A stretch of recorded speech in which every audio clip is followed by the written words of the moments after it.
Welcome to the Page Turner Adventures Creative Literacy Program, filled with crafts and activities that get kids excited about books and reading.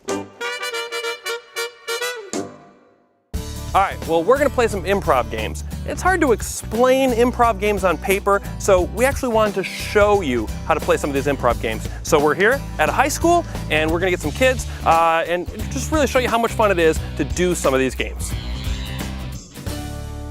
We're gonna play a game called Yes and. Yes and is the basis of all improv. It's an acceptance game. Essentially, we got all of you guys in a line. What we're gonna do is we're gonna have the first person start with a little bit of a short story, and they're gonna finish off with something, and the next person is going to accept what they're saying by saying yes.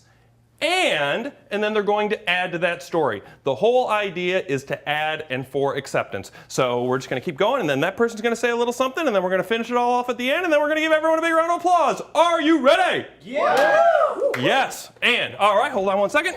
So let's go ahead anytime. Once upon a time, there was a man named Pickles who had a dog named Joe. Everybody found this relationship very odd because Joe is a guy's name, and the guy's name is Pickle, and Pickle is a dog's name. What would you do with that? Yes, and Pickle had a friend named Cat, who coincidentally was a cat. Cat loved flowers. Flowers from every place on earth, including the Forest of Neverland. The Forest of Neverland was known throughout all over the world because of their flowers, which Cat found so heavily to eat. Oh yes, Cat liked to eat flowers. That's why she liked them so much. Yes, and once they got to Neverland, there was just all these flowers and beautiful things all over the place that they couldn't handle it anymore, and it was too much, and they just had to leave and find something new outside of Neverland. Yes, and so they went on a trip when they saw this big ocean, but they had no boat. So they had to go back to the forest and find some woods to make a raft. Yes, and while they were making the raft, they found the giant, quite colossal ferret, and they rode it for days and days on end into the sunset.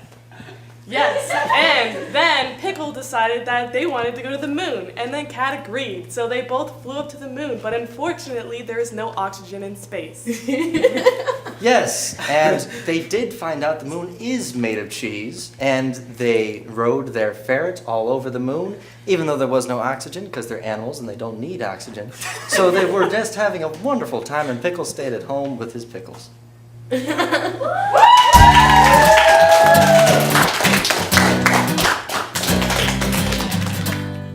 For more great crafts and activities, visit our blog at pageturneradventures.com.